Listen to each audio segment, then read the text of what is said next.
এখানে তো যে ঢাকা মহানগর উত্তরের অন্তর্গত বনানী থানার বিএনপি অন্যান্য অঙ্গ সংগঠনের সাথে আজকে সাংগঠনিক মতবিনিময় সবার মতোই হলো। পারস্পরিক পরিচিতি এবং আপনার যেহেতু উনি এই এলাকায় ওনার বসবাস, এখানে রাজনৈতিক অফিস, নেতাকর্মীদের সাথে আরও গভীরভাবে তাদের সাথে পরিচিতি এবং এই এলাকার সার্বিক অবস্থা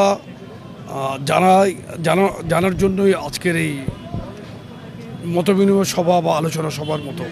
সংগঠনকে শক্তিশালী করার বার্তা, সামনে নির্বাচন, মানুষকে মানবিকভাবে আমাদের যেই রাজনীতি করার লক্ষ্য এবং উদ্দেশ্য সেটাকে দৃঢ়ভাবে আঁকড়ে ধরে এগিয়ে নিয়ে যাওয়ার বার্তা।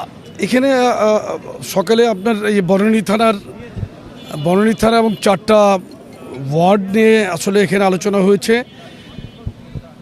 আপনার সার্বিক বিষয়ে সামনে যেহেতু নির্বাচনের প্রসঙ্গ তো আসবেই, কিন্তু এটা মূলত সাংগঠনিক একটা মতবিনিময় সভা ছিল। সব অঙ্গ সংগঠন সহ নেতৃবৃন্দ ছিল, থানা এবং ওয়ার্ডের নেতৃবৃন্দ ছিল, মহানগরীর নেতৃবৃন্দ ছিল।